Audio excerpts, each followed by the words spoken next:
I'm also not a communist dictator. The first truck had a check engine light come on. An equipment operator with several thousand hours of equipment experience. Stuck. My name is Sean Overton, and I'm turning this into a desert forest.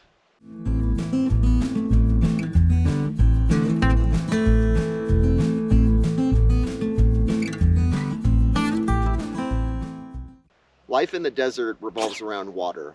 And even though this property gets about 14 inches a year, it's not the lack of water, it's keeping the water and maximizing its use. When I first started, I decided that maybe I'll just do a little bit of the excavation myself. So I rented a skid steer, and I'm gonna tell you the story about how that went. And it's gonna be eventful.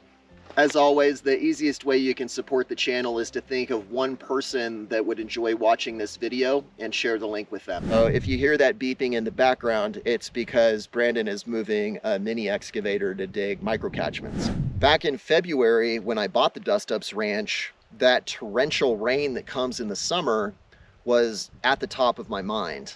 I knew that the clock was ticking for me to get something built to prove the concept, so that I would have some data and some experience to figure out if doing that across the entire 33 acres was a good idea or not. I have some ideas. I don't want to speak about it too much. Maybe I'll record some videos of conversations with friends about what they think is a terrible idea and what they think is a good idea. And then we'll see if we can pull off a better plan to get my permaculture project started before May when the summer rains come. In my mind, I was thinking, let me rent a skid steer and borrow my dad's truck, and I'll haul that skid steer out here for a week and see if I could get one or two done, just enough to demonstrate the idea. So I am just east of Abilene. I've already had the first truck had a check engine light come on, and when I stopped at O'Reilly, the guy said, there's no code on your engine. And when that happens, that generally means it's a transmission problem.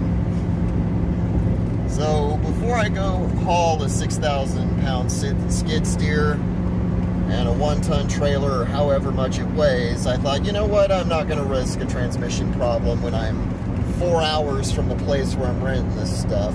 I better turn around. I immediately decide this is dumb, I'm gonna go home, but I'm trying to salvage the week. So I call my buddy Alex, who is one of my training partners at jiu-jitsu, and he owns an equipment rental company. I do a really quick deal on the fly with him to rent one of his work trucks. And so I backtrack 2 hours to Keller, Texas, go pick up his truck, drop my dad's truck off, and then I get back in the truck and start heading down the highway through all of the horrible brush fires that were blowing through Eastland at that time. As I'm pulling out, the check engine light on Alex's truck comes on. Okay. It's floored.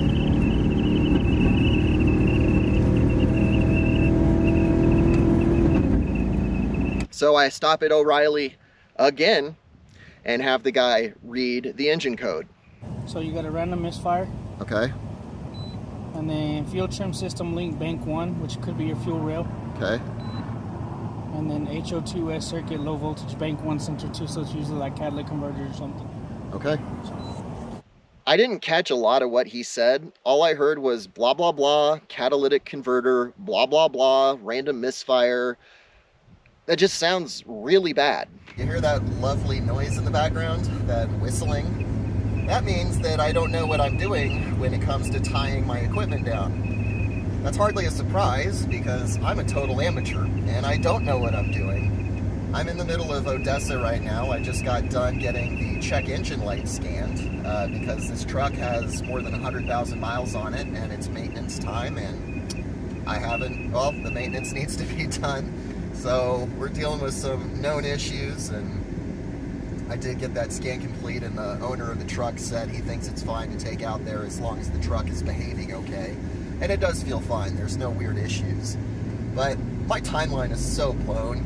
I really thought that I was gonna be picking up the skid steer at 7 in the morning, maybe 8 in the morning at the latest, and that was an absolute fantasy. Right now it's coming up on 1 o'clock in the afternoon, and I still have 4 hours of driving just to get to the base of the property.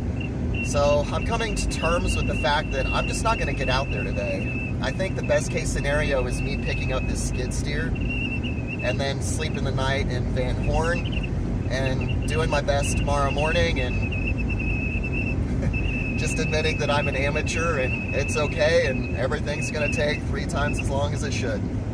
And when I finally make it to United at 1 in the afternoon, when I hoped to be there at 8 in the morning, I'm watching the guys load the equipment, and I'm just getting this awful feeling in my stomach of I've never been around a skid steer, and it's going through my mind. You've got to figure out how to drive this thing off the trailer with nobody to help you.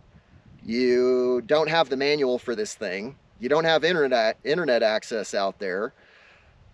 This is not really feeling like a good idea. The guys at United let me film because I had to do basic things like film them using the chain tie downs so that I wouldn't have to figure that out on my own in the middle of the desert. I needed a record of watching somebody do it so that when I encountered a problem that I couldn't figure out on my own, I would at least have something to reference.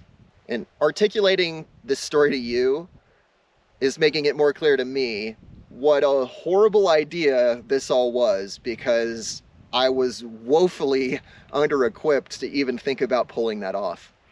And thankfully, as I was pulling the trailer, the check engine light started firing up again, and I just could tell the way the truck was driving. There was no way it was going to pull that weight all the way out here and down the dirt roads, and I had the excuse that I needed to turn back to United and say it's not safe for me to pull this equipment. They were very generous in giving me a full refund because I didn't use the equipment. And this story is basically about nothing happening.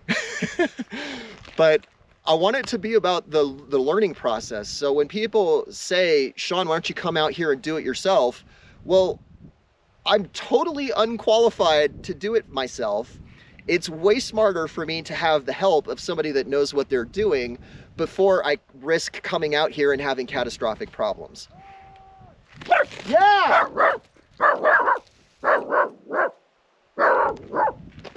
Ace, come. Yeah!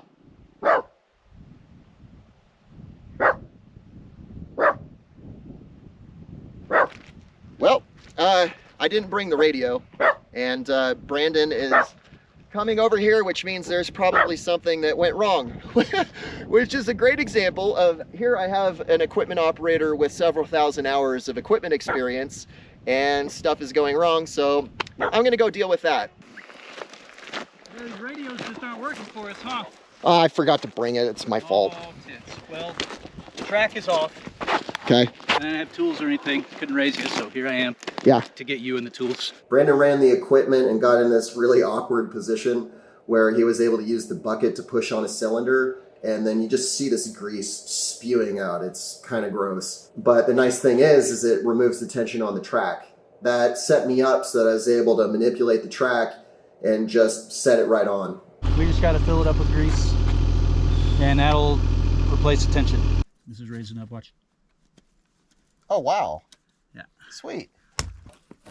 Gotcha. Nice. All right, dude. Put this back in the truck. It should be mobile. All right. Now I got like an hour of cleanup. We got tools scattered absolutely everywhere. Well, you want me to help with that or start digging? Start digging. Yeah, that's what I thought.